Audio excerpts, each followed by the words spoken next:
of where I'm coming from here today is really respect for the identity and worth of cultures and peoples.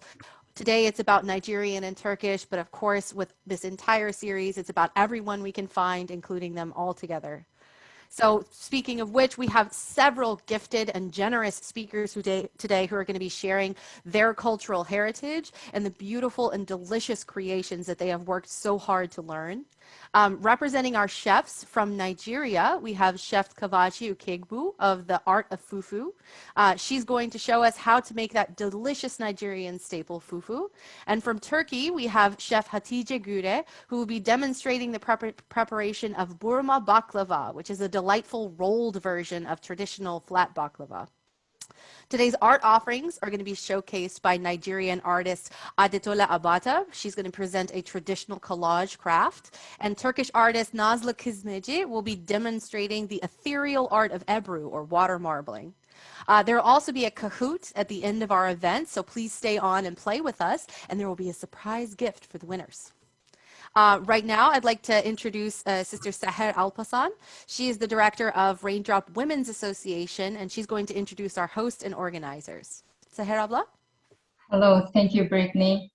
And let me share my screen with you to show a beautiful video along with my presentation. I also would like to welcome you all to our cultural events, and brought to you by Raindrop Women's Association, Nigerian American Multicultural Council, and Art of Fufu. We know that it's not ideal to have diversity, especially when the theme is food and arts. But given to the circumstances, we'll do our best to make this program a great experience for you. I'll give a brief information about Raindrop Foundation and its mission without taking much of your valuable time. Raindrop Foundation was founded by Turkish Americans in 2000 in Houston, and now it operates in 6 states.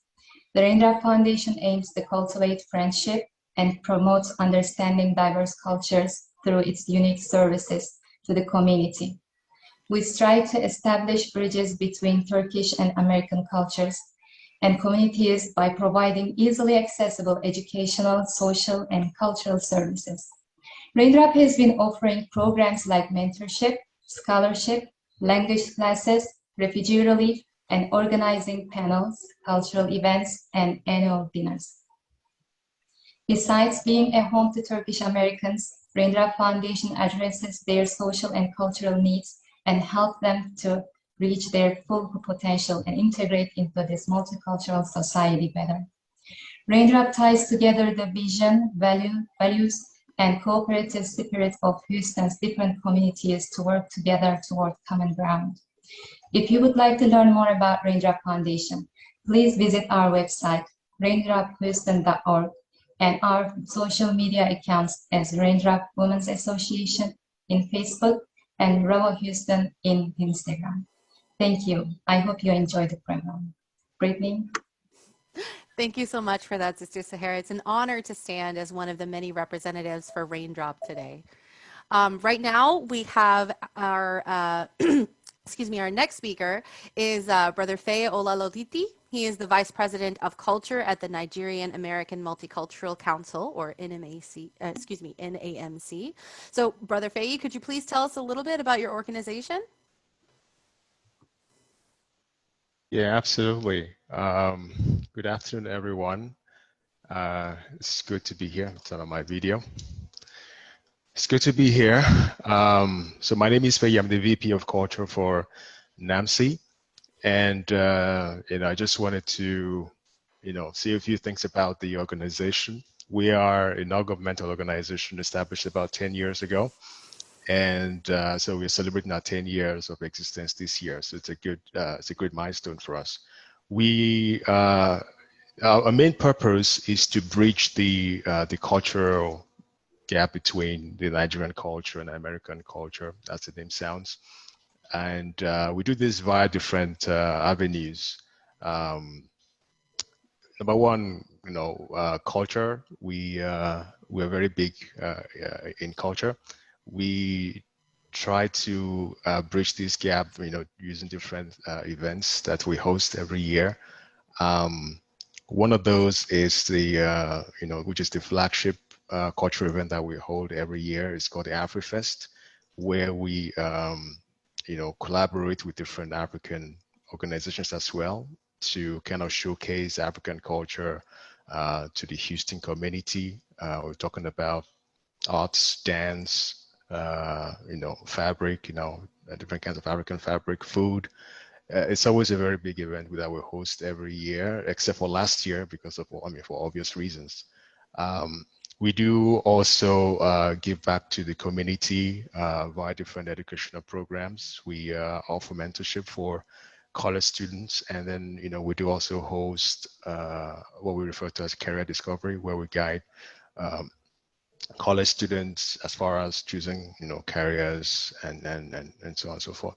We also have events like the professional development program that we call the executive roundtable for young professionals and even established professionals who want to advance in their careers, some tidbits on how to navigate the corporate world and be more successful.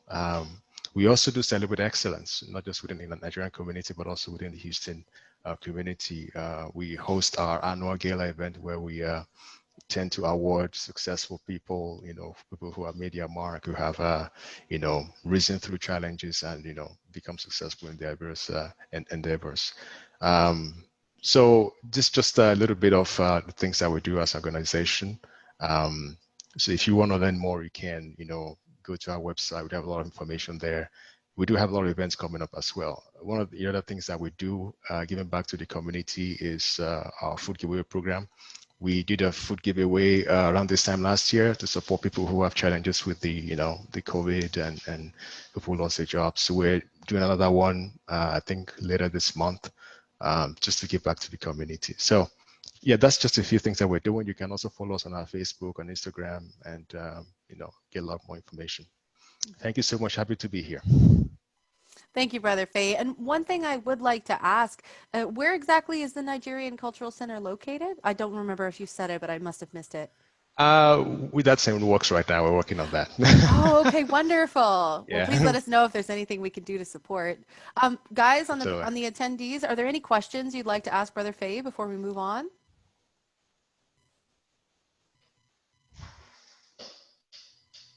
Oh, I saw one hand go up and go down. Okay, cool. Well, I have lots of questions I would like to ask, but I'll leave them for another time. Thank you so much, Brother Faye. Thanks, Brittany. You're wonderful. Okay, great. Well, our next speaker is going to be Sister Kavachi, and she is currently preparing herself for our presentation. But I'd like to ask, while we're in this interlude, has anyone actually tried, anyone who's not Nigerian, obviously, has anyone tried Nigerian food before, and what was your experience with it? Looking over here at our attendees.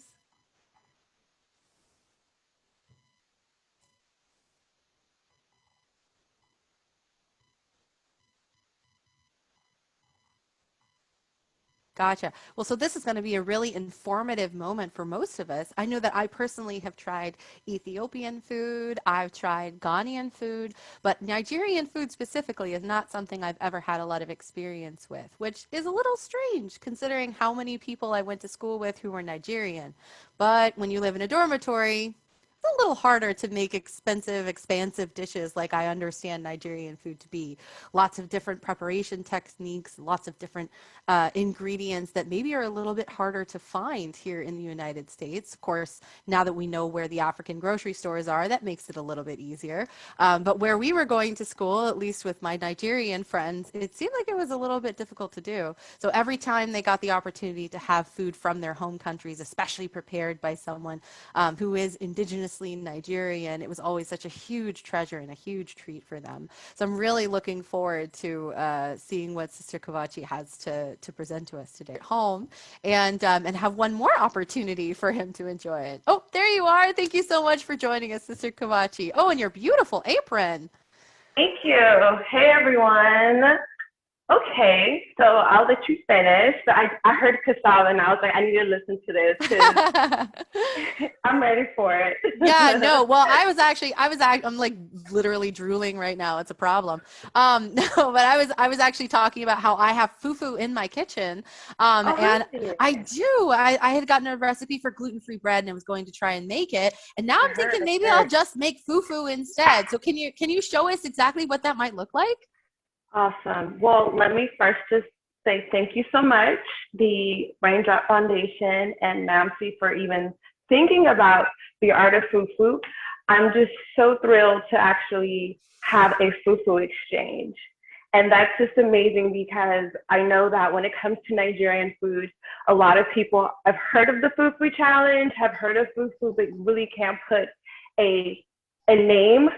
Well, they know the name, but they just can't put a name to the actual dish. And so I'm excited. And just to give you a little bit more about the art of fufu, we are a culinary traditional website that highlights fufu, fufu, fufu. Can you see this? Yeah, so this is already pre-rolled. I know you mentioned cassava, but the yam, that Ghana yam is one of the yam tubers that's made in Ghana and can also be located all with West Africa, is available at most African food stores. I even heard that H-E-B is even carrying Ghana yam as well. So they didn't ask, so is anyone familiar with fufu? Did they respond? Yeah, we didn't have very many responses given, but the ones that we did said that they had never had it before or that they had heard of it, Ooh, but they had never tasted it. yes. Mhm. Okay, so everyone that has never heard of it before or tried it, you should always go to our website. It's called www.theartoffufu.com. We have a lot of information about fufu. We have food events. Due to COVID, we weren't able to actually have a cooking class, but this year we are striving to have our book launch. We've written a book called The Art of Fufu, which is a really intuitive introduction to fufu.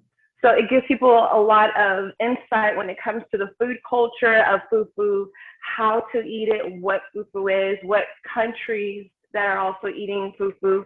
So it's a very good introduction to fufu, one of our staple dishes amongst the West Africans. So let's start eating.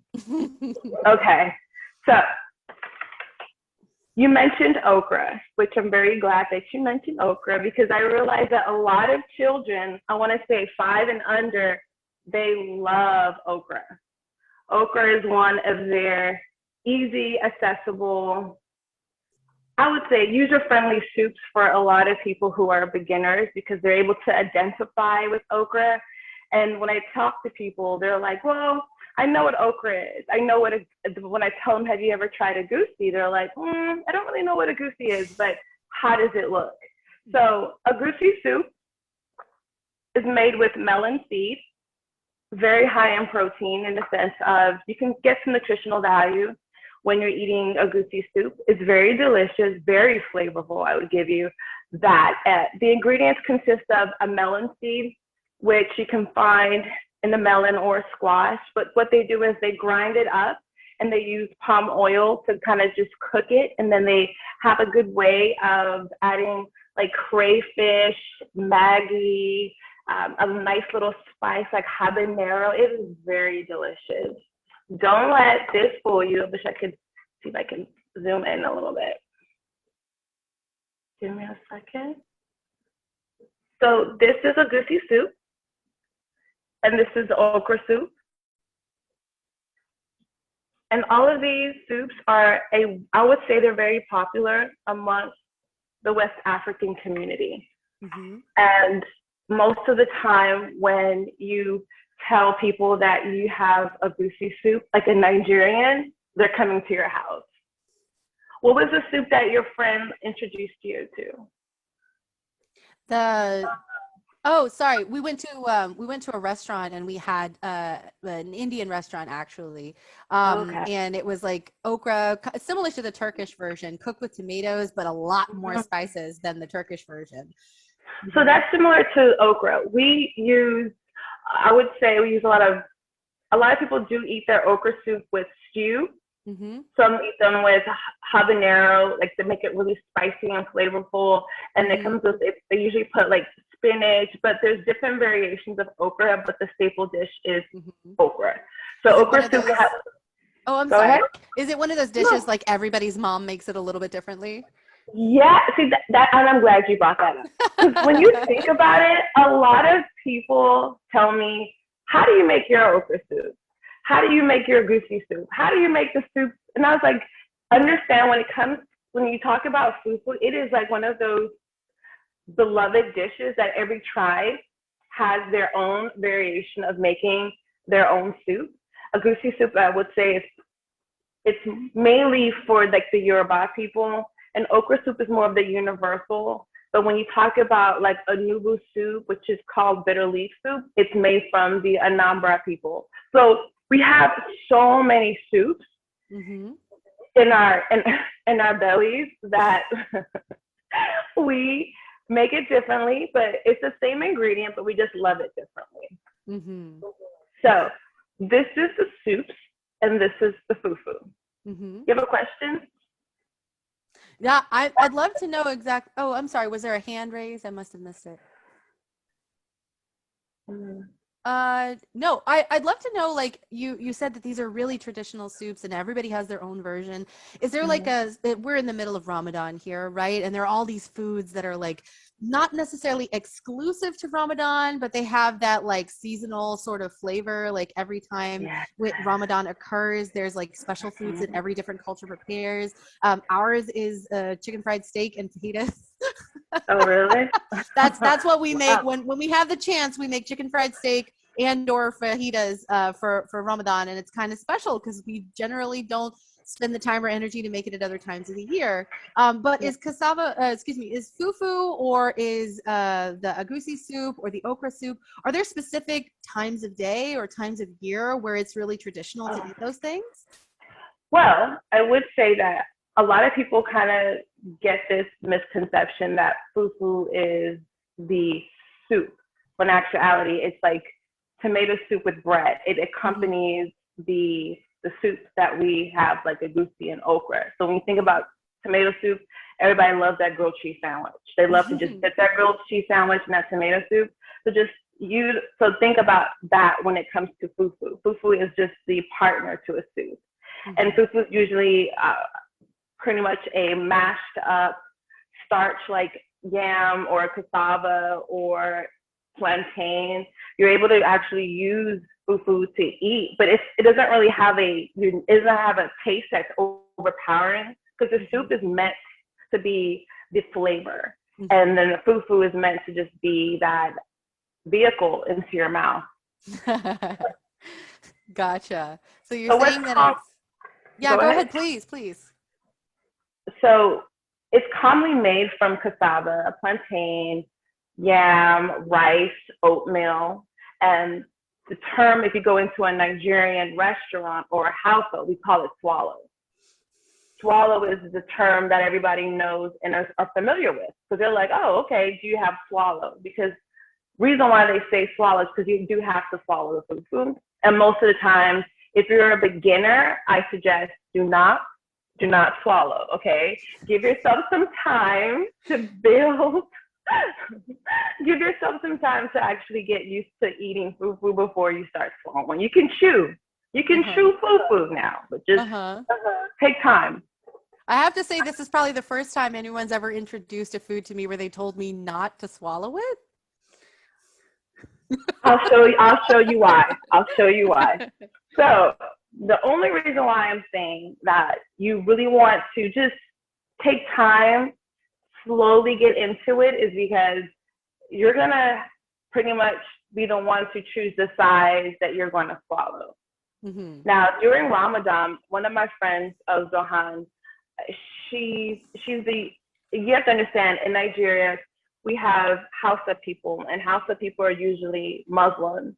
So I've been very familiar with the Ramadan culture. So whenever Ramadan comes in Nigeria, most of the time they're eating soups, because soups can actually sustain you for a period of time. So a lot of the times back in the day, they used to eat fufu in the morning. because it was their source of energy to be able to eat fufu. Because I tell you, if you want to really just eat once a day and be able to satisfy your stomach, eat fufu. Well, it sounds like the perfect kind of Ramadan dish, actually. Yes. Like if you eat it at nighttime, you'll probably be good in the morning. So it does take time to actually break down, but most of the time I always tell people to eat the size of your fist and enjoy the food. Gotcha. Well, were you planning on showing us how to make fufu today, or were you going to just speak on the dishes that we eat it with? Because either way, I'm enrolled. Okay, so today I know they were like, well, are you gonna have that much time to talk about it? And I was like, I could talk about fufu for days because that's something that I really, really do love. But I do want to just let you know that I'm gonna show you the proper etiquette of eating fufu. So whenever you do get invited to my house, you can say that, yeah, she showed me how to eat fufu the correct way. It's not a knife and fork sort of dish, is it? It's so not, but, you know, in America, a lot of the Nigerians who don't really, I mean, being that I grew up in a restaurant, I literally had to step up and actually start to swallow. But when I was a child, I literally was chewing the whole time. And I used to get like smacks in the hand. It was like, no, swallow your fufu. Don't, you know, and it took time, but I'm a pro now. I can actually get the right size for my mouth and just straight swallow. But it sounds like there's a real skill to eating this food. I'm really intrigued now. We'll see. Okay, so before you eat your fufu, it is very essential to wash your hands because your hands are what you're going to use to eat the fufu. We don't believe in forks. We don't believe in knives. We believe in washing your hands. It's very traditional and culturally accepted when you wash your hands, especially when you invite, you know, your elders or family and friends. It is tradition to bring one water basin, or you can have two, one to wash your hands with to start off, and then you can also have another water basin to use to after you're done eating. But the goal is to actually just wash your hands. And so I'm going to wash my hands. So I know that it's Ramadan, so I don't know how you're going to take this, watching me eat. But I'm going to show you how to roll fufu. Now, keep in mind, the yam turns into fufu. Now, the good thing about fufu is that once you eat it, you're gonna be full. You're not gonna, you can just go ahead, you can either work out or just go ahead and sit down and just call it a day. But you're going to definitely be able to have that type of energy to do a lot and not be full after. So, when I'm teaching people how to roll fufu, it's usually we use our right hand, and you just you get a good size that you're able to be comfortable with, and you kind of want to roll it into a nice little ball, because when you're rolling it into a ball, it's so much easier, and you would want to pinch in the center. And with the yam fufu is bland. So it's no sugar, it's not salty. It's just a very bland taste. And then when you think about cassava is a little bit more tart. And there's different variations of cassava. You have eba, you have amala, you have, there's another version and another in Cameroon. It's a different, I think they let the cassava kind of flake up a little bit, and it's their version of cassava fufu. But I always say that cassava fufu goes really well with okra soup. And then with pounded yam, it goes really well with egusi soup, because egusi has more of a little of a tart taste, and then with okra soup is sweet, especially when you're adding a little bit of the spinach. And, you know, with okra, it does have a draw effect, because in our soups, our soups, like especially with okra, we blend our okra. So the thing about it is that when you're eating okra, it has like that draw effect. And so most of the times when I'm educating people, you know, they are more receptive with their eyes. So they see something that is drawing, like, I don't know about that. But those are for people who are not familiar with okra. Sure. And you'd be surprised. I know people that are not familiar with okra. But I always tell people, if you love to drink wine, you're going to probably end up loving eating a goosey soup. Interesting. Because it goes really well with that. So when you're eating fufu, you definitely want to make sure that you have the right size. And the reason why I say that you would want to get it small, because you're going to have to swallow this piece. Would you be able to swallow this? I probably would. I mean, it looks for me like eating a whole like wad of gum, or like mashed potatoes like all at once. That seems like it would definitely take something for probably me, and definitely like my husband. I can't imagine him just being able to be like, yeah, totes, just to swallow this whole thing, no problems. And that's why I always tell people, let's just start off with you chewing first. And work your confidence up to actually start swallowing. But it's the reason why I say that fufu is very, like, it's a child-friendly food, because, you know, kids are they love using their hands. So giving them the opportunity to actually use their hands to eat fufu would make them really proud. Like, oh, okay, this is exciting. I get to use my hands to eat this dish. So it's interesting, because most of the time, I tell people, if you really want to show respect to a Nigerian or a West African, learn more about what they eat at the table. And when you, really good advice. Yes, like if you really want to just impress them, being able to at least take the initiative to try one of their very beloved soups from their culture, because every West African country, even in the Caribbean, they do have, they call it mofongo. And we call it, you want to be able to at least let them know that you see them by showing them more love for their dish. And when you come to them and you're washing your hands, it's like, wow, let's talk. Got it. I really appreciate that. Yes. For sure. Well, I really just thank you so much for taking the time to present this interesting and accomplished sort of dish to us. I'm really excited about the opportunity to be able to try a new version of okra that I have yet to have. But also, I want to test my skills. I want to try this method of rolling, because it looks like tasty Play-Doh is what it looks like to me.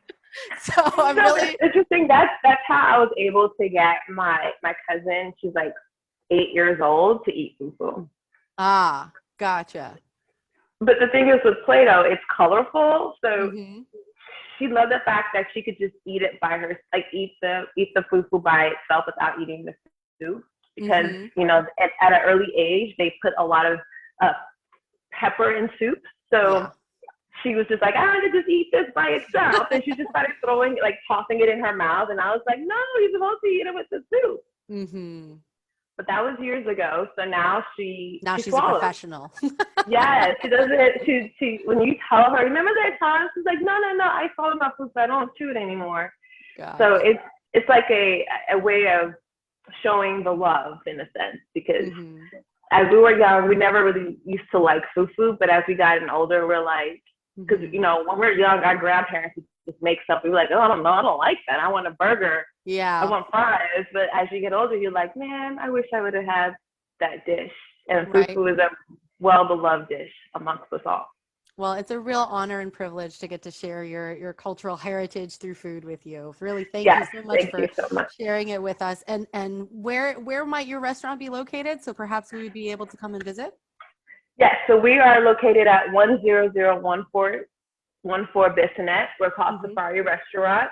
We are a Nigerian restaurant, but we definitely do have a lot of different soups. And we also Grabito, which is my company. We Mm-hmm. have the Art of Fufu, which we're going to start up with our classes. And we have a cookbook coming out in Oh, September exciting. called The Art of Fufu. Oh, thank you so much. Well, if you could please So send the link to the website for us so that we could share it in the group and give it to our invitees should they ask. Or if you'd like, you can share it in the chat and they'll be able to click it for themselves. I'm really interested in having the cookbook now because I'm kind of a junkie when it comes to cookbooks. And I can't wait to invite you over so I can actually show you the whole process. Thank you. You're gonna have to show me the rolling thing because I'm just gonna be like picking it off and flattening it like tortillas. And that's it all. You have, as long as you start, Mm-hmm. and you don't know what you don't know until you actually go through it. So yeah. I love that. Thank you so much. It's really been very enlightening, Sister Kavachi. Thank you so very much. Thank All you right, for having guys. me. So we're gonna go ahead and move on to Sister Hatice Güre, who's gonna be showing us how to make burma baklava. And Hatice Abla, if you're ready, please take it away. Yes, we are ready. And I'm gonna say something little bit different. Okay, now we're really interested. You know, just in case I tell them that I'm gonna do that, the rolling, baklava, Mm-hmm. because real chef, if it's not here, just in case I can take place. But Mm-hmm. he's here. He's my husband. Oh, okay. And I catch him today, and I told him, you're gonna help me for the original baklava, and then he accepted, and we're gonna show you the original baklava, inshallah. Oh, how excited. Look, I love baklava in any and all formations, formulations, shapes, colors, sizes. So you give it to me. Okay. This is fantastic. I'm so excited. I'm gonna turn my camera, and then we are, almost half part done, but we're gonna be explain the other part, and then one of them is inside the oven. We're gonna wait for the cooking. We're gonna show you how we give the shroop.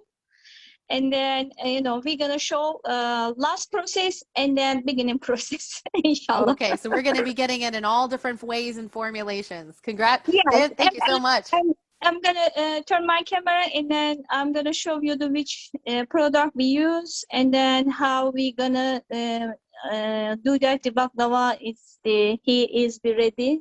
Mm-hmm. You'll be ready, okay. And sorry, yes. Okay. And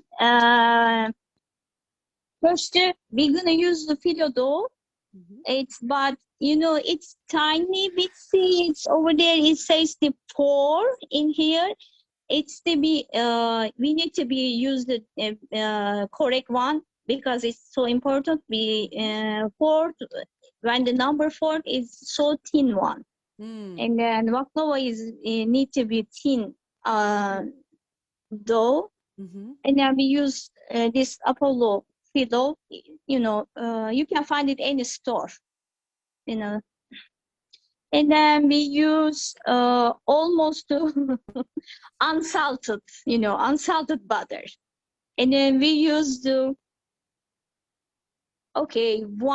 16 ounces. Yeah.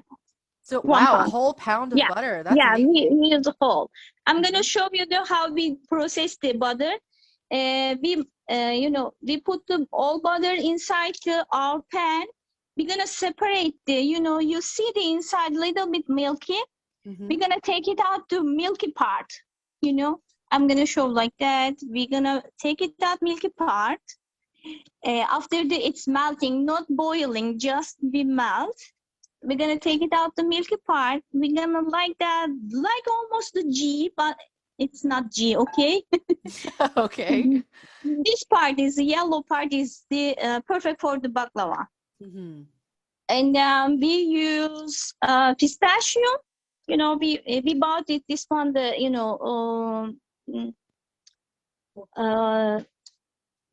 it's okay to tell the name, World Food. Yes, we don't have any agreements for no advertising on this presentation. Yes, it's okay to This one is the unsalted again. Mhm. It's so important, the unsalted, okay? Mhm. We don't want to be different taste after that. Mhm. 400 grams, it says 14 ounce. 14 ounce. Wow, It's so like almost a a pound of pistachios too. big chunk pistachio. We're Mhm. gonna be process the pistachio is like that. We cracked, almost Very fine. fine. You Mhm. know, almost fine. We crack like that, and then yeah, if you want, yeah, sorry, if you want, you can use the walnut like that. It's it needs to be it needs to be walnut, but Mhm. not pecan. I think it's not pecan is give the not the same taste. Okay, Mhm. you I can use imagine pecan pistachio. baklava would be really popular here in the South. Oh, maybe I've never Maybe tasted so. it. Maybe, yeah, I never tasted. Okay, it's the this is the half of the process is here. Mhm. Okay, I'm gonna give the microphone to my husband now. He's the chef now. Okay, basically it's half of the background and the important point here. We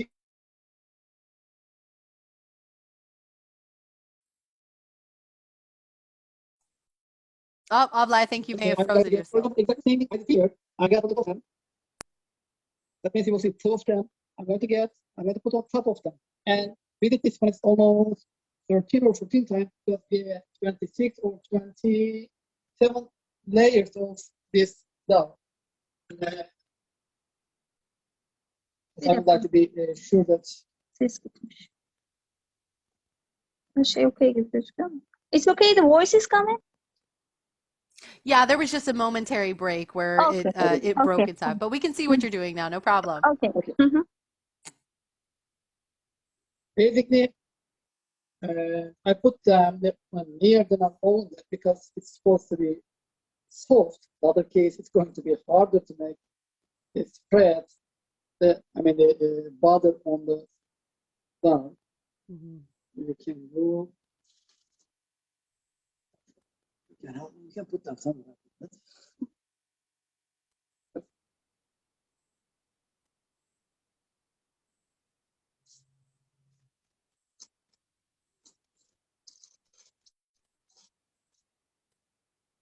We do that the same process, the bottom part.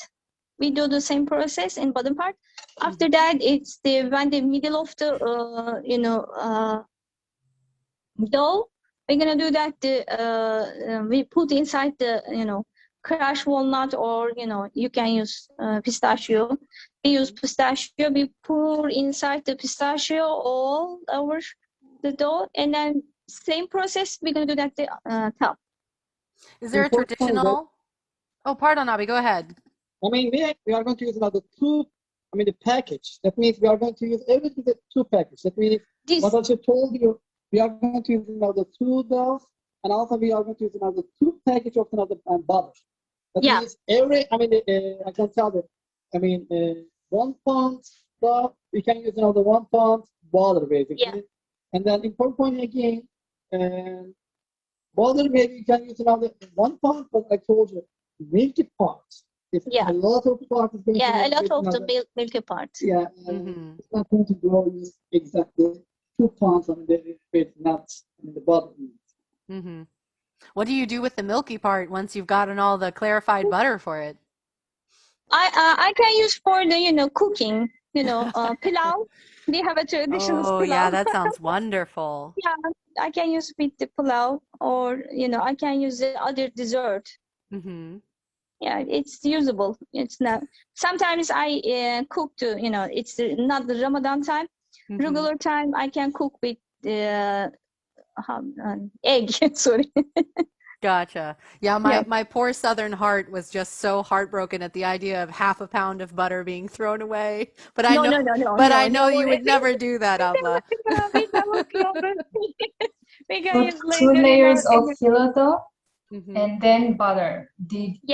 Is there any specific amount of butter for each 2 layers? Yes. Yes. Uh-huh. I mean, you can use it one by one also, but it's going to be harder. Yeah, it took too much time. Some of them using up to 4, some of them 3, but basically I'm going to use the 2 by 2. Mm-hmm. Because, after the finish, we're going to cut, and then we use the other half, the butters, rest of the butters, the Pour top. over. We pour Mm-hmm. over it, and it's soaked quickly. Mm-hmm. Yeah. Is there a tradition? Of course. Oh, I'm sorry, Abla, go ahead. It's okay. It's it's baklava. They say that it's Ottoman dessert. It's so popular the Ottoman time. Mm-hmm. But now it's really some of them they say it's the Greek dessert. Some of them they say it's the Middle Eastern dessert. There's quite a war going on about who actually invented baklava. Yes. They say it's the Turkish people before is a long time ago, before the Ottoman time. Turkish is it's moving around all the time. They don't have a location, and then but Turkish people that time we make a like a filo dough. We make it at home, homemade, like a yufka. We call yufka. We use like an egg make before the Ottoman time. In Turkey still, my grandma still they do that yufka, and then sometimes my mother says my mother make it some dessert in our village dessert. It's that yufka. They put the yufka inside the pan, and then they pour the syrup on it. Yufka is like a little bit dry, and then they put the syrup on it, and they put the walnut on it, and then it's the 2-3 layers, not too much, and then they made it like a dessert, and then they call some yufka dessert. Before they before the we don't know the baklava. It's the traditional baklava. It's making the 8 time, or the Ramadan time. We do that.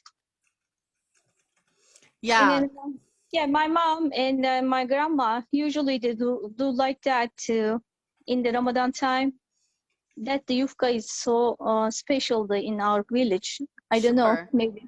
Hatice abla, can you tell us, we have a question in the chat as well, and it was actually the same question I had.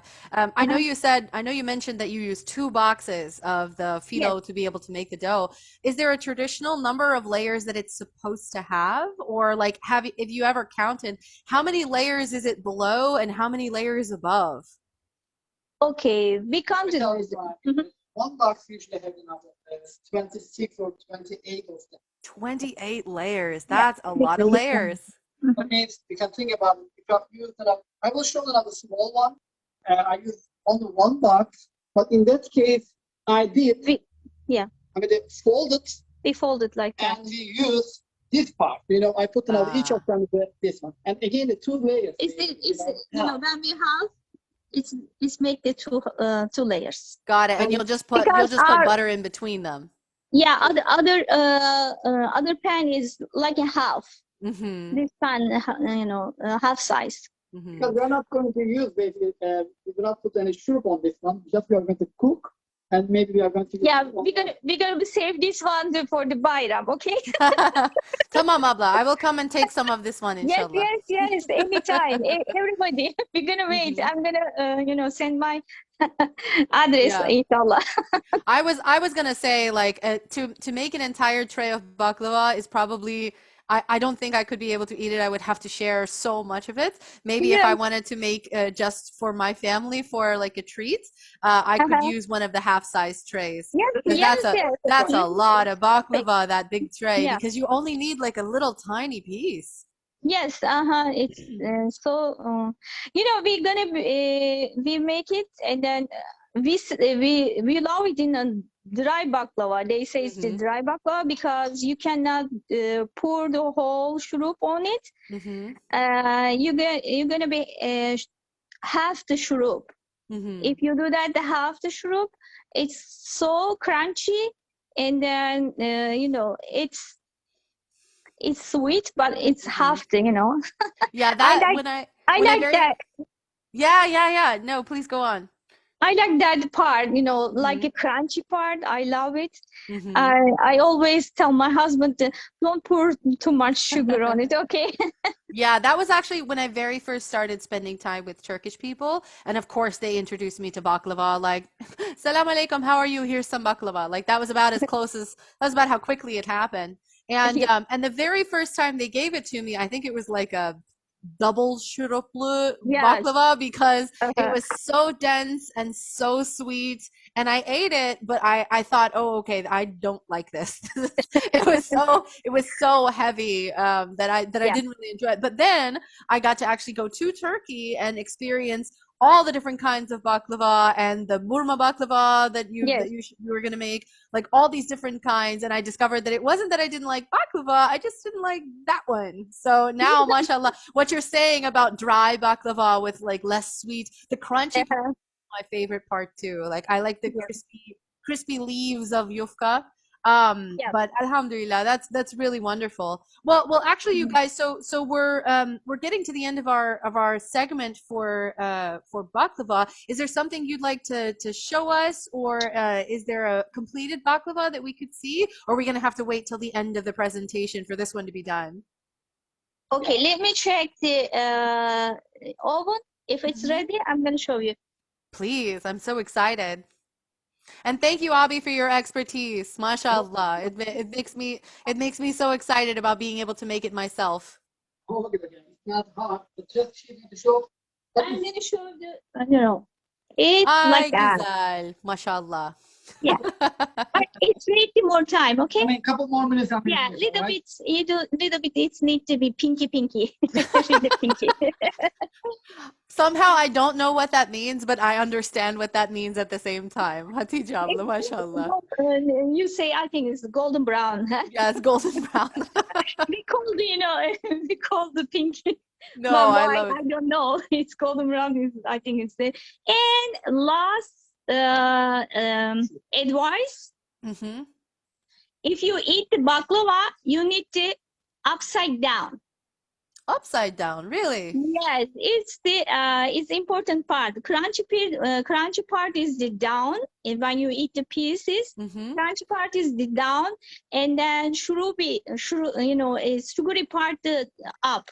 When you bite like that, when you bite like that, it's the trick of the baklava's eating. Oh man, we have so many eating tricks today. First we have the folding of the fufu and everything, and now we're talking about upside down baklava. This has been really informative. Yeah, it's the it's really big chefs. Always they say that they give this advice. You need to be if you enjoy the baklava pieces, you need to be eat upside down. Please, they don't like that. How interesting. Thank you for listening to me. Thank you for speaking, Hatija and Abi. It's been such a pleasure getting to watch you work. And now I'm like I was already inspired to perhaps make cassava fufu. And now I'm thinking like, okay, I'm going to make fufu and baklava. And we're going to have the most interesting dinner. I have a box of phyllo in my freezer. And I think we have like 10,000 kinds of nuts. So maybe I'm going to make a cashew baklava. I will see.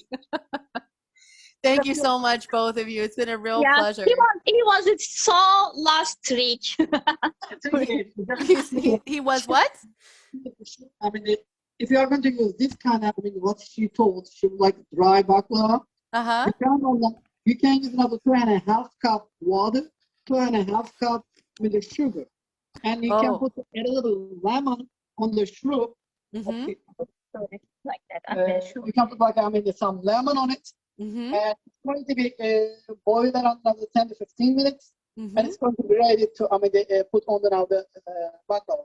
And the shroop's supposed to be warm, but the baklava is supposed to be hot.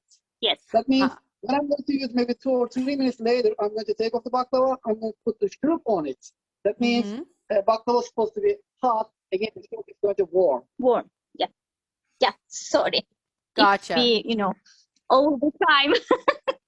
No, that's fine. I want my baklava to be perfect, so I appreciate you giving us the extra tips. Inshallah, I'll let you know how it turns out, Hatice abla. Yeah, this one is the last one is finished now. Wow. Yeah, he's gonna cut it now. Oh, beautiful. Well, thank you so much, Abi and Abla. It's been a real pleasure getting to be in the kitchen with the both of you. Thank you for the inspiration, and now my mouth is watering a little bit, so I'm gonna have to. Yeah, alhamdulillah. Thank you so much, you guys. Well, we're gonna go ahead and move on to our next speaker. I apologize, we're running a little bit behind time, but I mean, can you blame us? Fufu and baklava, and mashallah, it's been really wonderful. Sister Aditola, are you there?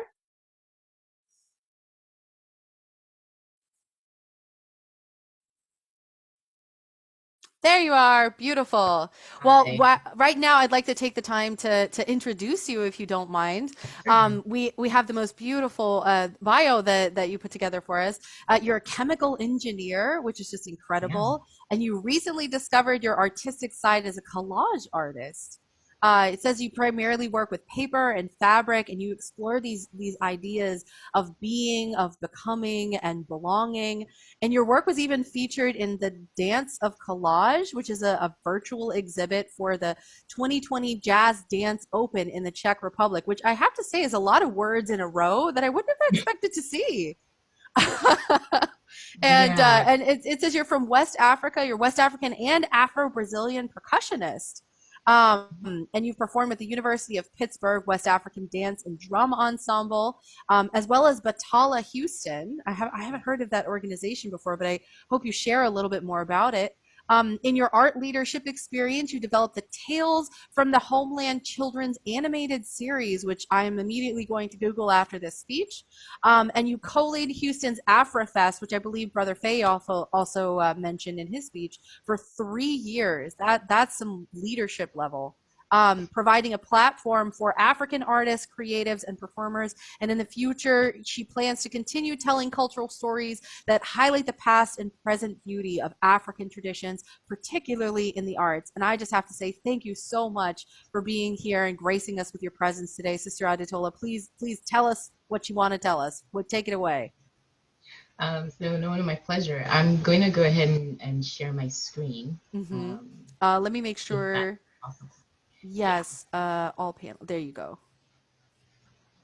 Okay, it should be fixed now. Go ahead. Okay, thank you so much. Of course. So first of all, I really want to say thank you to the Raindrop Foundation and Nancy for inviting me and also pulling this together. I think it's always really great when different cultures have an opportunity to interact. And so that's actually a large part of what informs what I do. So yes, I'm an artist, I'm an engineer, but it really is more about just being a learner continuously. So what I'm going to share with you today is some of my work and then kind of talk to you about the processes as we go along. First of all, can everybody see my screen okay? Yes, just perfect. All right, great. Okay, so as you mentioned, I realize that we're in the season of Ramadan, and I know that,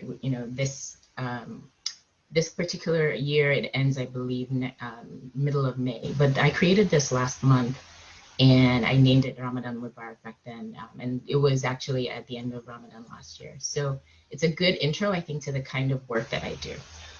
It shows a young woman, she's in a bubble jacket, so there's this very contemporary feel about her. But I used paper in this particular case and just different things to kind of show what her veil might be about, but it's also really about flow and talking about the different ways in which you might perceive this young woman. And so that's in essence what collage is to me. It is a mixed media art form. It uses paper, fabric, found objects, which are pieced together to create a particular image, a particular story. It's also known as assemblage when it's in 3D. As I mentioned, I tend to use paper and fabric. But you'll see that a large part of what I do is talk a little bit about the different things that have influenced me. So my culture, I was born and raised in Nigeria, and culturally I'm from the southern part of Nigeria, but I was raised in the North, which Faye, you mentioned, actually might be the other speaker about, that's where predominantly Hausa people are, and they are predominantly Muslim. So I was raised with kind of these different influences, and I'm always interested then in how they show up, how they interact, and how they inform who people are.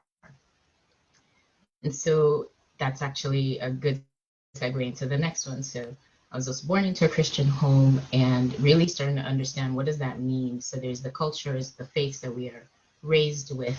And then there's also, I would say, as people that live in the United States, really having conversation about what does that mean? How does it show up here? And also, how do you take the faith that you were raised with and then start to think about what does this mean for me personally? What things am I going to hold on to that are true? And what are things that are maybe just cultural that can be let go of? And so that's what this particular piece is for me, which I created, I think, in 2019. This piece is now on exhibit at King's Cross Station, which is here in Seattle. So I used to live in Houston and work in Houston. And last year I moved to Seattle, which is now where I work, and I'm getting an MFA in arts administration. So again, that's that conversation of, you're ever evolving as a person. How does that inform what you see, who you are, and then what are you taking with you as you evolve? And yeah. And I think that's one of the questions that everyone stumbles into, whether intentionally or accidentally, throughout the stages of their life. So yeah, like as a person who was also born into a Christian household, like this piece speaks to me quite a lot. And I really appreciate the kind of thought and dedication and willingness to be vulnerable that it takes to put something together like this. And I appreciate that. Thank you. That's a learning as well, right? Because I think when people see your work, part of it is you definitely working through some things and thinking through some things, but then people bring their own influence and perspective to that as well, right? So what does it make you think about? And what are the conversations that it tends to generate? It's actually one of the things I'm interested in is how can I leverage art to facilitate conversations about history, about cultural perspectives, and that's actually for me, that's how I come to this particular space. And so I think the other thing you'll see is I use a lot of women, I use a lot of Black women, I use a lot of Nigerian or African features as well, because I'm bringing parts of who I am to bear, right? And so I'll show this one as well, which is called Yetunde. Yetunde in Yoruba means the mother has returned. And it's a name that we often give to children either when a matriarch has passed away, or if they have a facial resemblance to someone who has come before, right? And that's kind of what you see in this piece for me as well. You see someone who maybe looks more traditional. You see, like we do a lot, some of our ethnic groups do scarification, which is where you might have facial features and scars that are made on a person's face. And historically, that was because it was a way to identify what tribe they came from. In case there was a war, it was a way to identify who comes from where, right? And I've tried to pair that with more contemporary look, because I think that a lot of times we know ourselves by where we come from, and we ask ourselves those questions like, who am I, what informs me, and where do I come from? So Yetunde is a piece that was created out of that. I'm actually creating the converse of it, Babatunde, which is a male feature, a male face doing the same thing. Interesting thing about this piece, I just sold this, and it was to a woman who saw this piece, is not Nigerian, is not West African, but she lost her mother when she was a child. And so for her, this piece actually reminded her of something that she had lost and something she was trying to retain and hold back onto. So kind of going back to your point earlier, Brittany, about how you might see yourself in a work, but also what does that bring forward for you, and what is the identification that you have with that? So it's always fun for me to hear how people are perceiving what I do. This one is called Watching and Waiting, and I actually made this one just before the election last year because there was so much noise and so many very deeply held perspectives, and I really wanted to see, we learned a lot over the last 4 years, or really just recently, there are a lot of conversations about inequity or racial justice or, multicultural identity. There were so many things, and I really wanted to understand. And I think this, even though the election is done, it's still in this period of people watching and waiting to see what becomes real, like the different promises that institutions are making, what actually becomes real, and is done to shift things forward. Yeah, So absolutely. this is actually, sorry, go ahead. No, I just said absolutely. Like I am a, I am a personally, I'm ethnically white.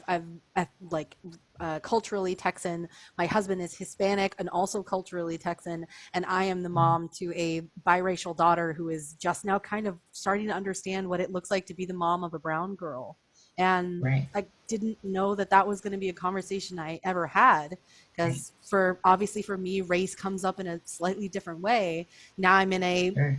biracial relationship, and I have this beautiful princess who is now starting to ask me these racially charged questions. When I told a story of something happened to me and someone was rude, her first question was, "Oh, mommy, I'm so sorry. What color was he?" And that just like that hits me. And to be in this space, like what I see in this artwork of like it appearances itself to be a wrecking ball, but what it actually occurs for me as a pendulum. Like there is so Yeah. much that is swinging in the balance, and there is so many different things. It could go so many different ways. Like we're all just kind of hanging in there and watching and waiting to see exactly how things are going to fall in place or fall apart. Absolutely, absolutely. And it's also starting to have that conversation about what role do we play in bringing forward the future that we actually want to have happen, right? And I think Beautifully said. it's always interesting to me, especially for those of us who are being raised in one culture that may not necessarily be, we're being raised in a country where our cultures aren't necessarily the dominant one, right? So there's also this conversation between Africans and African Americans, black and white. Like it's very different and very nuanced in different places of how we all want to relate together to move our society forward, right? Absolutely. And so absolutely, and this one is, I love that you saw a pendulum there, because that's kind of what I was thinking about. It can swing, right? It can move, and it's directly related to not just watching for what will happen to you, but what you can be to do to swing it maybe in the direction we want to go. Yeah. And then this I made after the election, and it was called "The Future Looks Bright." So this is actually one where the others that I've shown so far are mostly paper. Either magazine cutouts or stock paper or things that I've pieced together. This one is using African or traditionally West African Dutch wax fabric, right? And just really thinking about, okay, maybe this is going in a direction where we can now start to have conversations that feel a little bit more along the lines of hope. Yeah. So that was kind of where this one was made from and coming from. This is another example, I think, of, I don't know how familiar the folks on the call are with Gee's Bend, but this was a community out of the Carolinas, and it was African Americans, descendant of slaves, but they had found a way to use kind of scrap materials over time and piece together these fantastic looking quilts. And the quilts specifically were not meant to be perfectly aligned or very symmetrical or tradition. They really just, this was them cobbling things together to provide warmth for their families. But that has been elevated to a specific, it's really sought after right now because they use it to tell their stories. And so I really loved kind of putting together an idea of that and mentioning what they have been able to do. So this is all different kind of paper scraps that I've pieced together to simulate what this quilt would have looked like, right? So as you can see, I'm kind of influenced by a couple different things. Really beautifully done. There's one of my favorite exhibits in the Houston Livestock Show and Rodeo that I missed so much last year, and of course this year too, is the quilt show, and like just the sheer level of artistry that it takes to be able to take a huge mess of just bits and pieces and to transform it into what is in so many ways functional art. Is just incredible. And there are some, I believe I may have seen some examples of this particular style of quilting from Gee's Bend before. So it really makes me so excited and happy to be able to see it being represented in someone else's artwork, like more than just the specific quilt centered arena that I'm used to seeing it in. Absolutely. Yeah, thank you for that. I agree. The quilt show is amazing. And when it does come back, everyone should go and see, because it, like you said, I think it's sometimes we tend to think of some of these fiber crafts as very staid and very static and Yeah. very, you know, Like and you're old lady stuff, traditionally, old, like, exactly, yeah, and you're seeing people do some phenomenal kind of things with it that is really interesting. absolutely. And I'll end with this one and leave some time for questions. But this one was actually one that I made at the very beginning of the pandemic, right after we've been told to stay home. And I call it Dance in the Deep because I was really wanting to go back to, like, I wanted to go back to drumming and being around people. And even though I'm a deep introvert, but I do like doing these things. And so this came to me as it's on canvas, and it's actually the words to Summertime that I used Oh, to that's what I was reading. around here. Summertime and the Yeah, living is exactly. easy. And just thinking, Yeah. you know, that's this also this desire for freedom and desire to want to go back. And I think if we do the things we're supposed to be doing, you know, socially distancing, wearing masks and all those things, we'll get back to it. But this, I think, um, was the first time that I started to realize I have something, but I'm interested in something, and I really want to pursue creating more like this. So that's that's led to kind of where I am right now, which is a fundamentally different place than I started the pandemic. And Absolutely. I will end it there and leave some time for questions. Well, that was just honestly incredible. I really appreciated that. I love how you use the recycled word like aspect of it, because there are so many people who I think they are artists in themselves, but lack the skill to do painting, or lack the like seriously just executive control of your hands. Like, I know I suffer from carpal tunnel, and sometimes Mm, what I want to do is just beyond my physical abilities. yeah. But being able to see something like that, it's understanding that art is not limited to skill in itself or to training, that Mhm. it is very much a personal expression, and it can be done in any number of million ways. So really, I really appreciate that aspect of your artwork. Are there any questions from the attendees that we could pass over to Sister Adetola? I know I could spend the rest of our time talking to you, but I want to make sure everybody else gets a chance. So it looks like people are just stunned into silence and reverence. But I really just thank you so much, Sister Adetola, for sharing yourself through your artwork with us, and sharing what really matters to you, and having the kind of impact that you see you are capable of creating in the world. Just be present for even a brief moment on a random Saturday afternoon. Thank you so much for that. My pleasure. I have Thank a you. question. Oh, please, Sister Sahar. Do you have any website that we can see your works? They're amazing, and we want to see more later on. Thank you. I appreciate that. So I'm working on a website right now, but what I'll do is I'll send a link that has a couple of examples of kind of what I do. Yeah, most of my work is in presentation or in exhibits at the moment. And so that's where I use, but I'll send it through.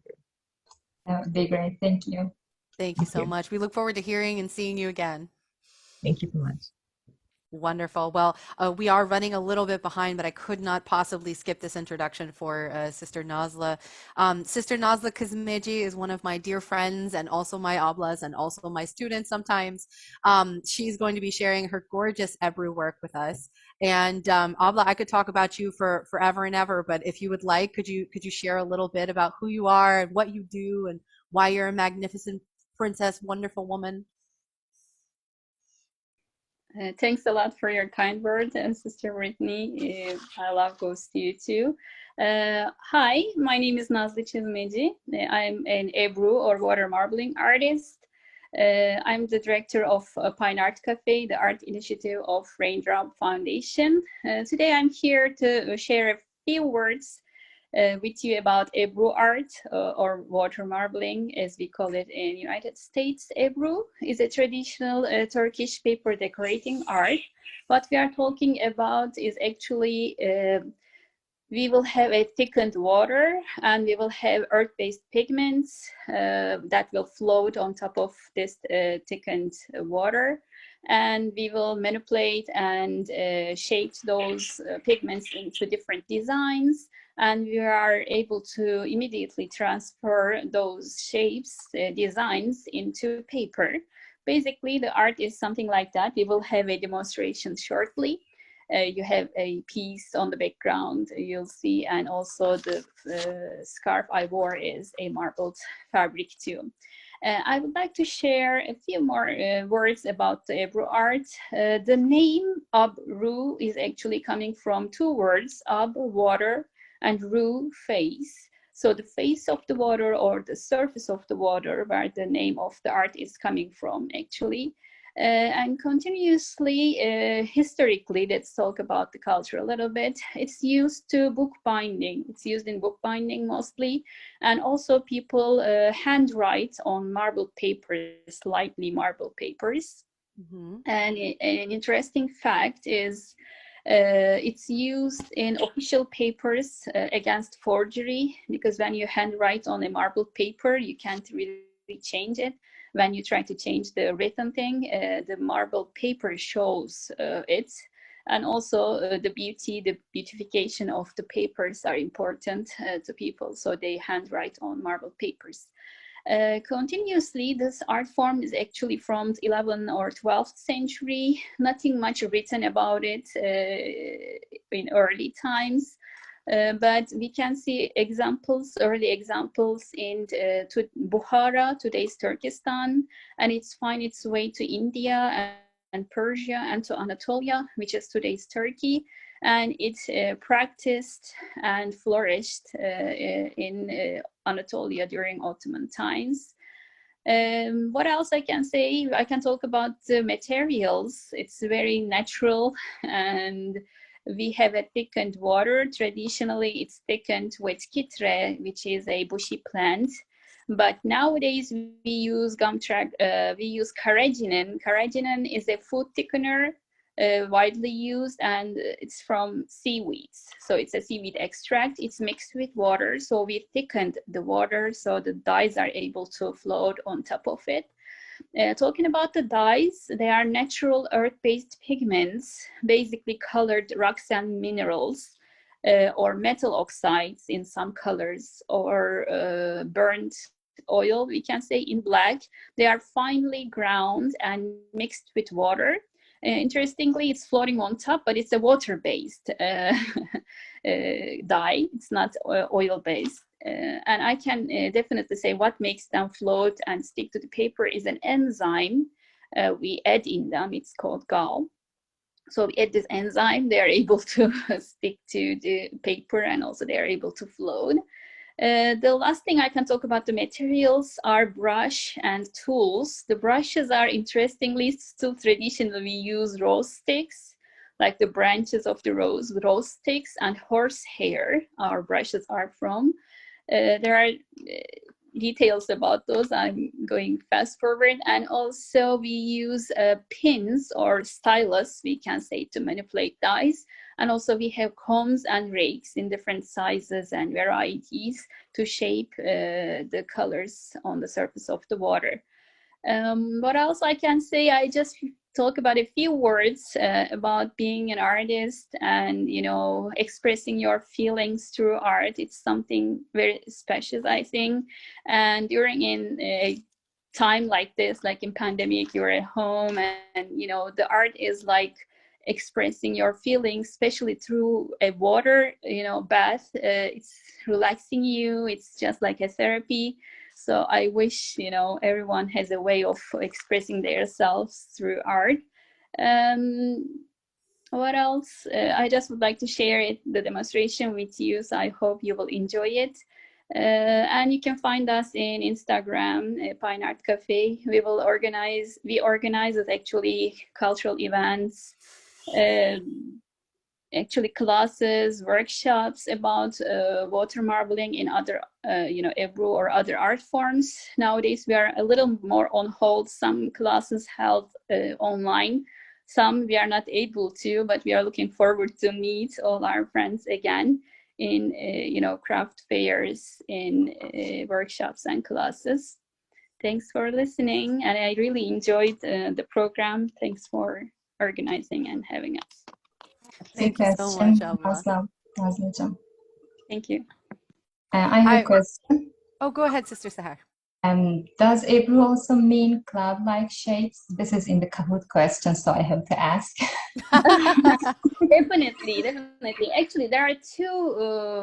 As I said, there's nothing really written in the beginning, but it's believed the Persian word Ebru is actually coming from either like cloudy, cloud-like shape, or ab and ru, two different words comes together, which is water and face. So face of the water, surface of the water, or because of the first drops when we put on the surface are like cloud shape.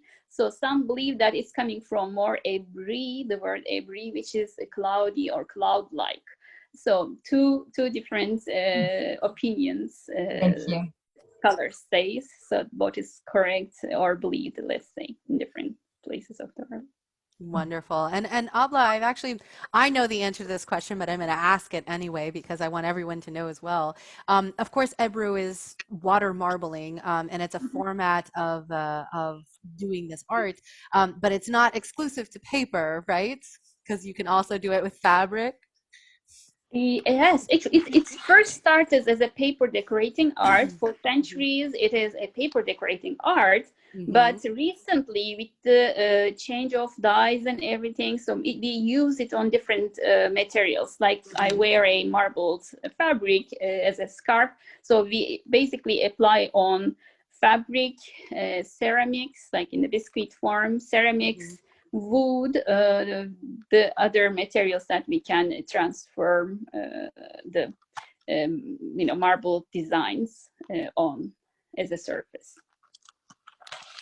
It's possible. Yeah, I knew you were going to wear it because I've seen you wear it so many other times. I knew you would be wearing an Ebru scarf on today of all days. But actually, Seher Abla, I know her video is turned off right now. She was wearing one too.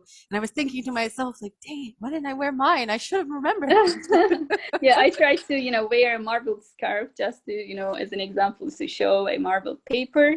And I just saw a hello on the chat from Doha, from Girl Scouts. Yes, hi. We have many workshops, many, presentations, demonstrations in different places. I guess I have a friend here from one of those presentations. I just would like to say hi to Doha too.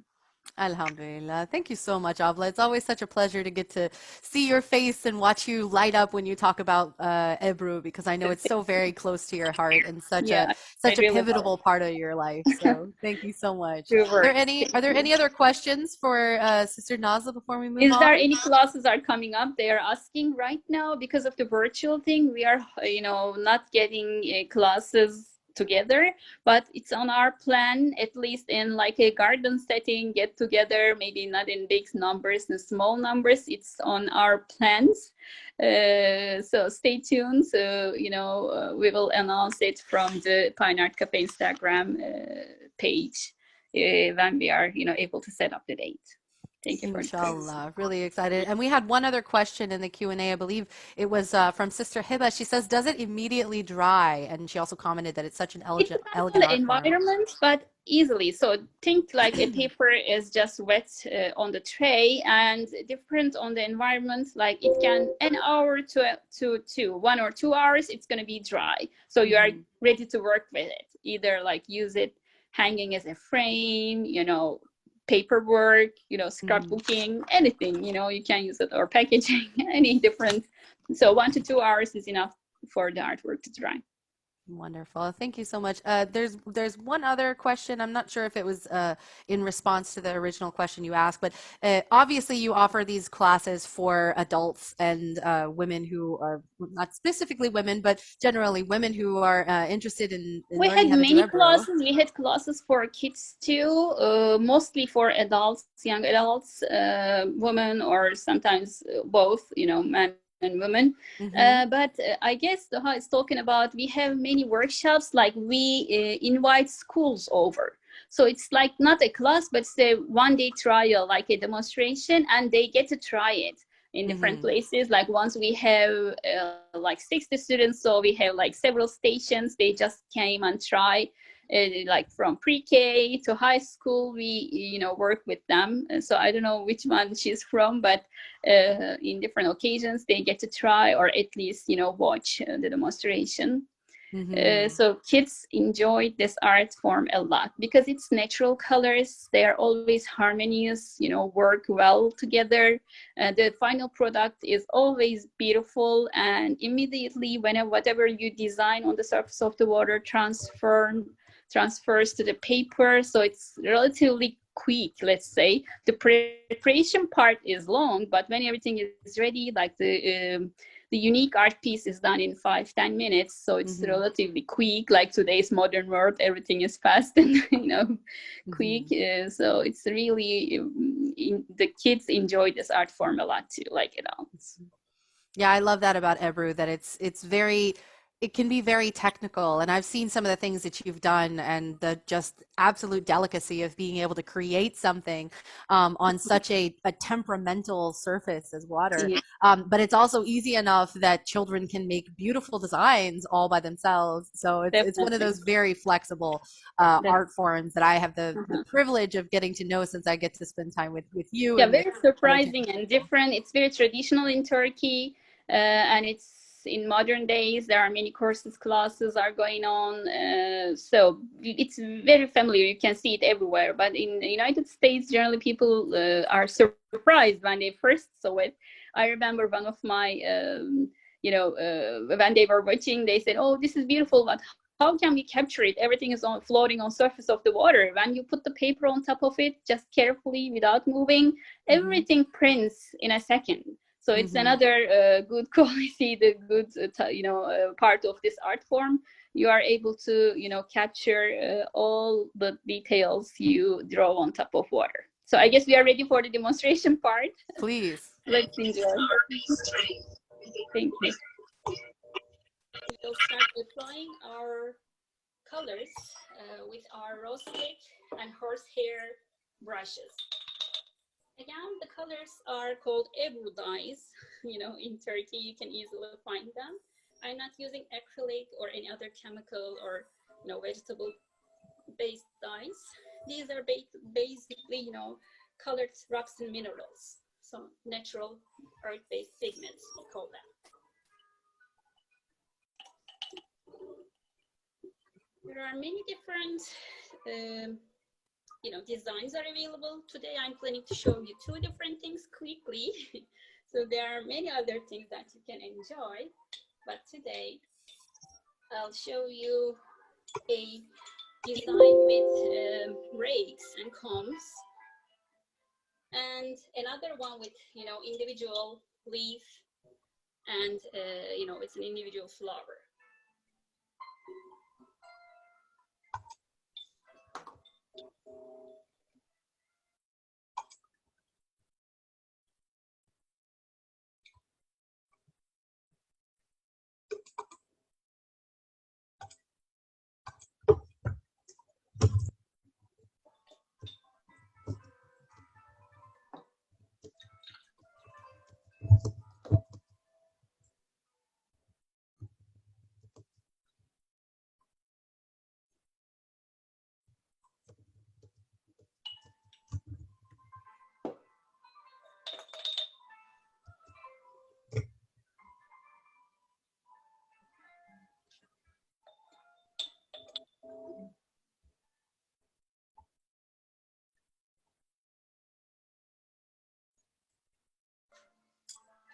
Now I get my pen, or the stylus, we call it, and start to manipulate the dyes. They look beautiful, and this one is called, Turkish stone marbling, when it's only dots. And when I'm doing this action, it's called gelgit. Slowly.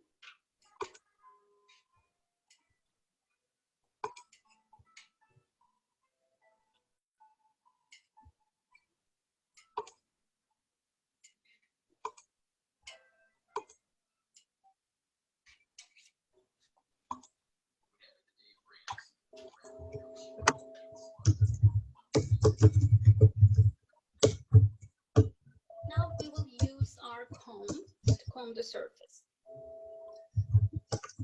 Like this.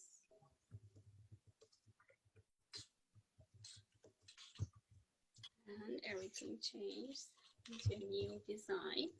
And this is not the last one for us.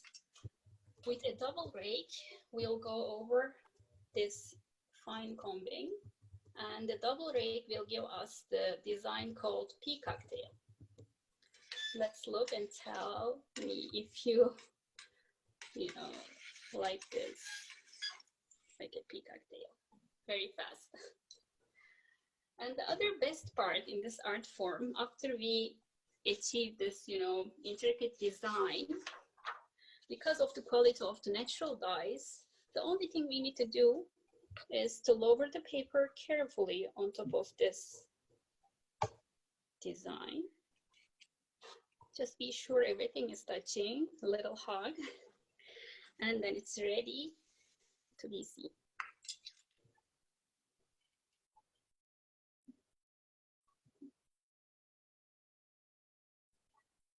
Everything is gone first. In a second, I'll show you. As you see, the tray is empty now. And everything we designed is here. As you see.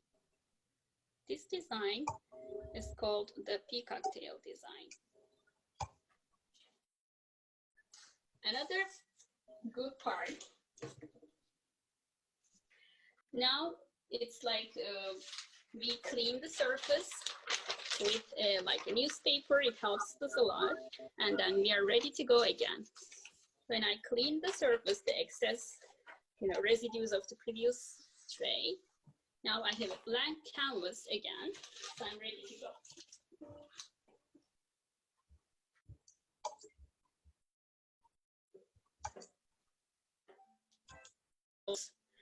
And some green and blue tones from metal oxides like copper and zinc oxides. But nowadays we have silver as a shade, gold as a shade. So the one I had was the silver shade.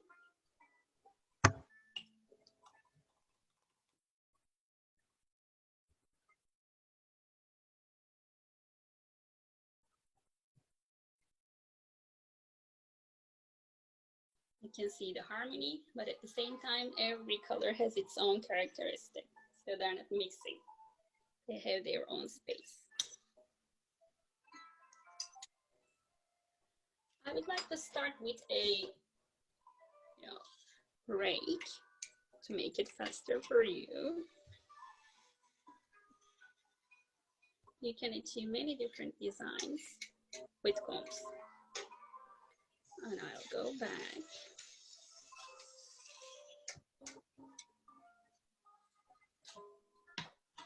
This time I'm using even a finer tooth comb, you know, very thin, like this.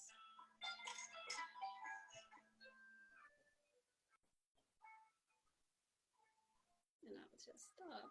I would like to come from this side.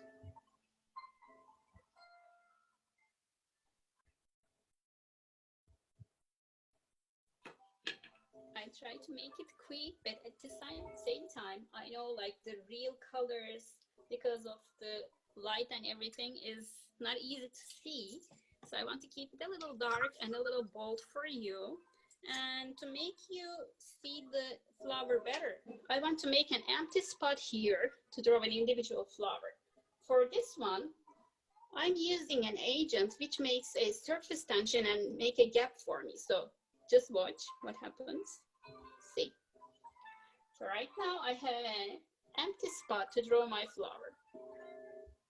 I don't have to. I can have a lighter background and an individual flower on top, but I'm keeping the colors darker, you know, as a demonstration to make you see better. So I'm making an individual, you know, like a frame part on my tray to design my flower. A little bigger, so I'm adding more.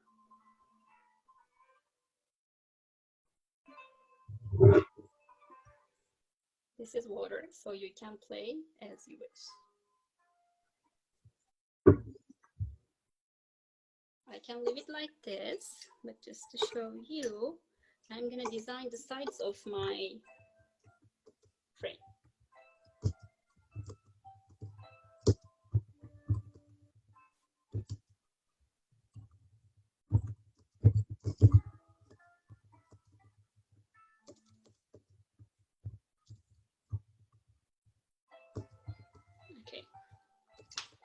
Here comes the colors with pen this time, not with the brushes anymore, with the little jars having, thicker dyes, darker dyes. I'll just add a green dot, which will give us the leaves and the stem of our flower.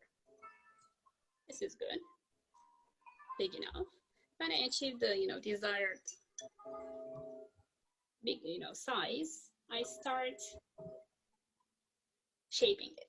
Now, this is our leaf, and this is going to be our stem. And we pull this back.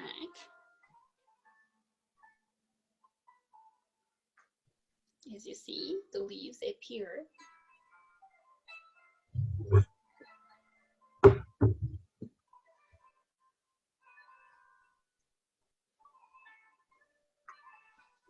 Now, time for the head of our flower. Very traditional, most common flower is tulip, so I would like to make it for you. So I'll start with a red. Yellow comes in. And I would like to mix this yellow and red on the pin.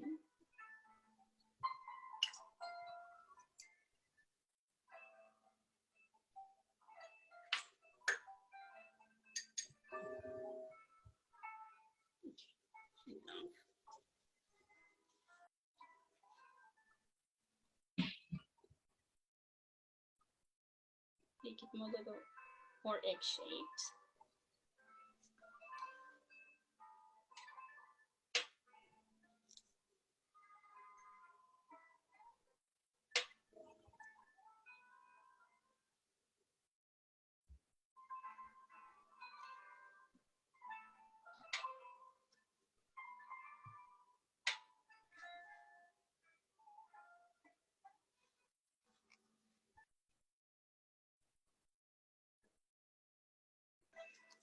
Okay, let's see this on our paper. Can you guess what color this part will be?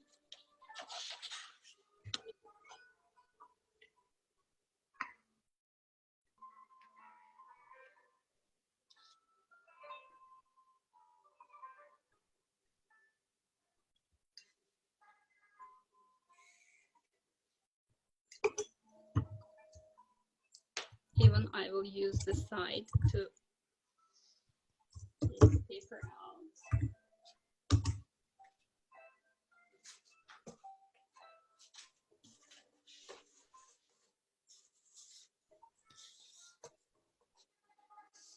And here we go. That's our flower.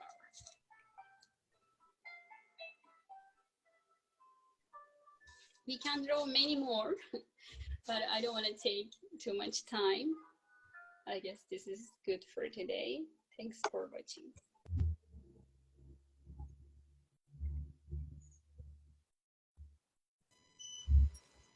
Beautifully done, Sister Nazla. MashaAllah, it's always so very therapeutic to be able to watch Ebru being created, and there's so many different ways that it could be done. And I know that there are some modern Turkish Ebru artists who are trying to, in some ways, revolutionize the different kinds of designs that are done.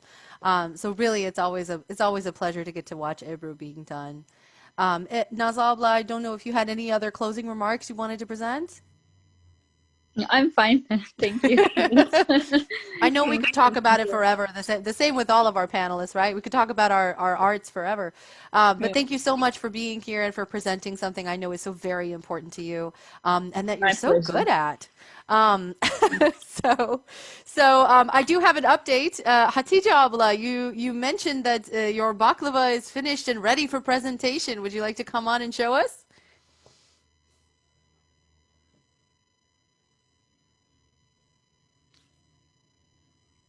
Dun, da, da. Beautiful. Wonderfully done. top of the, pistachio again. I have a technical question. How are you supposed to eat it upside down without all the pistachios falling off? It's okay. Don't worry. Okay, alhamdulillah. Thank you so much. All right, wonderful. Well, anything else from you, Hatice abla?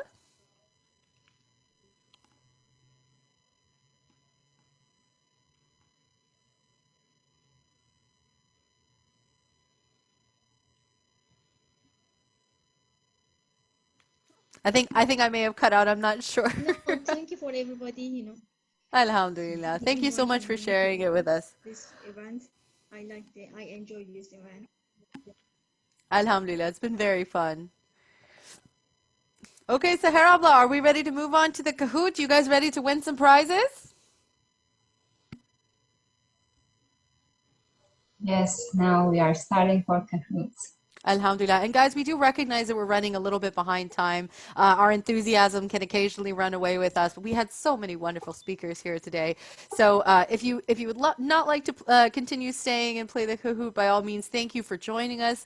But please, for those of you who do stay and do play the Kahoot, please make sure that you don't leave until you give us your information, because we want to make sure that we get you your prizes. We need your email and your phone number just to make sure that we can send it to the right place. But by all means, let's get cracking.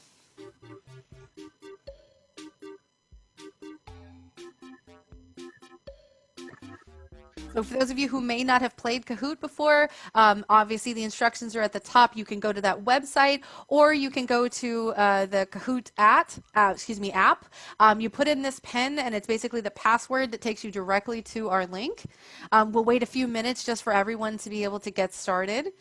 I see Amberine has joined us. Alhamdulillah, thank you for coming, Amberine.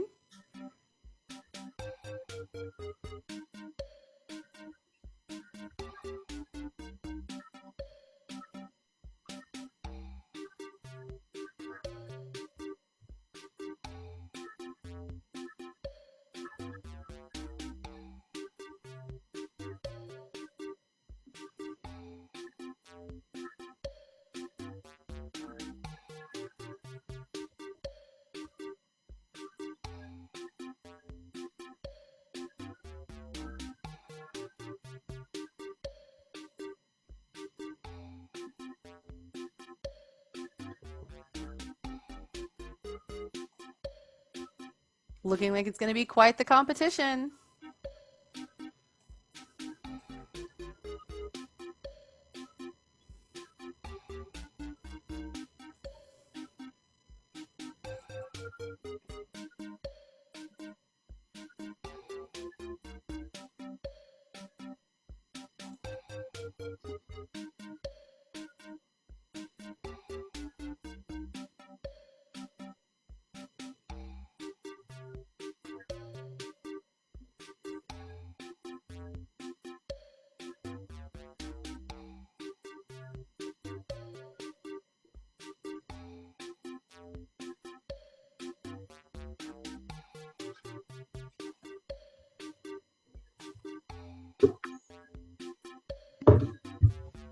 Okay, we'll wait just one more minute for anyone else to get logged in, and then I think we can get started.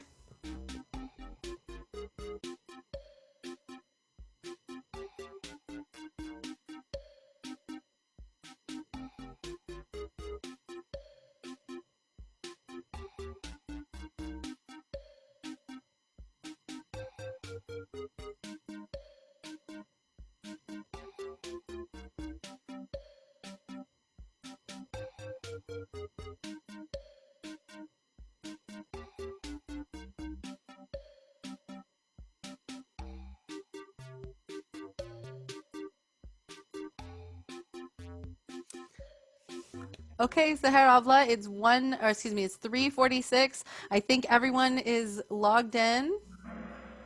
Let's go ahead and crack it off.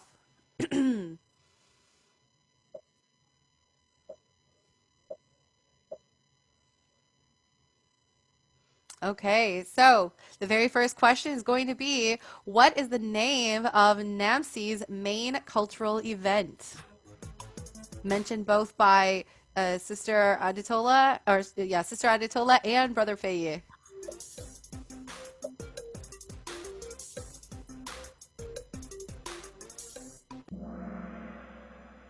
Here we are. Congratulations. The correct answer was the Houston AfriFest.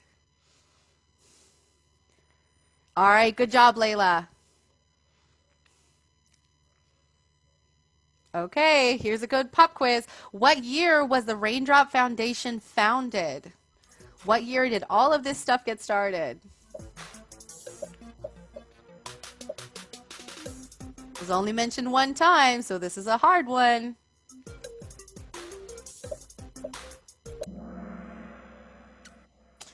Fantastic. So many people remembered. Correct. 2000 was the year that it was officially founded. I think I started hanging out in 2009, so I got here a little late. Okay, now we have a true or false. So you have to swallow fufu? What do you think? True or false? Frankly, I'm going to be a little confused if some people don't know this.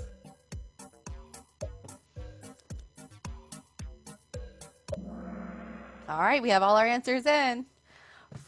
False. That is the correct answer. So actually, you're supposed to chew it for a while, but you do eventually have to swallow it.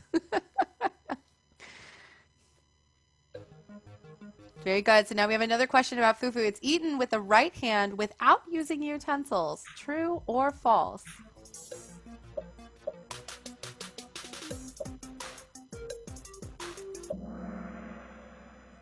Very good. It is true. Eating with the left hand is considered a little bit rude.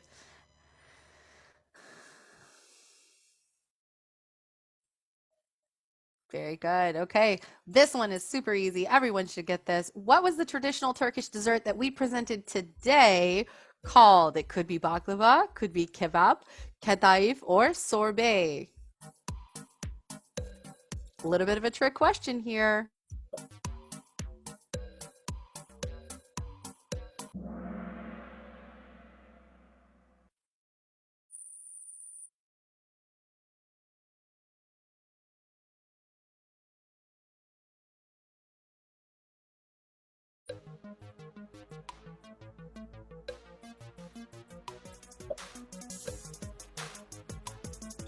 Okay, I think Brittany is dropped. So what are the main ingredients of Turkish baklava?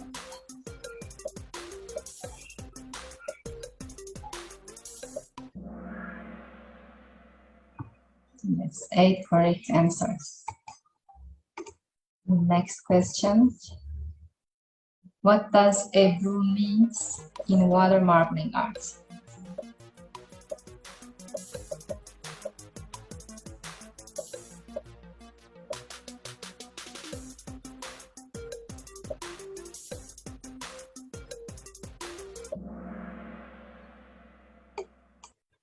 We have 5 true answers. Ebru is first place, Nikki second, and Hiba third place.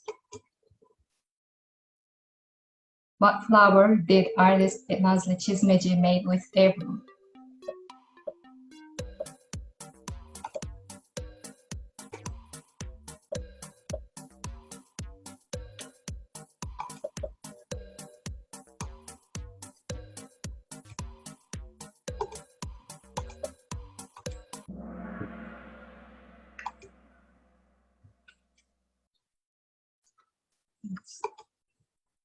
And Brittany, are you back?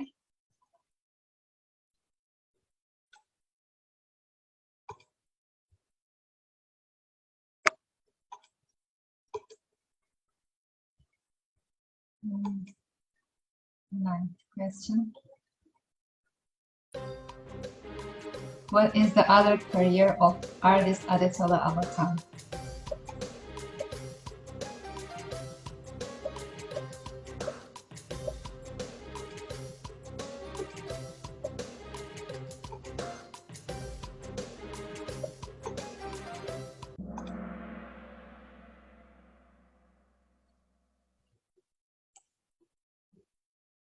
And last question.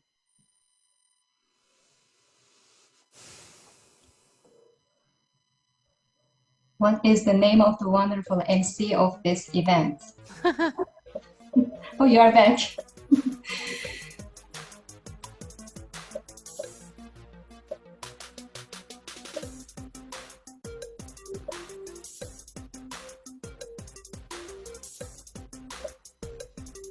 Yes, I'm curious how many of you are going to remember. Correct, that is my name. Although Brittany Parker's not that far off. Well, thank you so much, everyone. Let's see, who gets to win our Kahoot today? Nikki, congratulations. You are the winner of the Kahoot today. Oh, wait, sorry. I'm reading too fast. Hiba, congratulations. Thank you so much for playing. Ebru and Nikki, you guys are our first runners up. We are really excited to have gotten the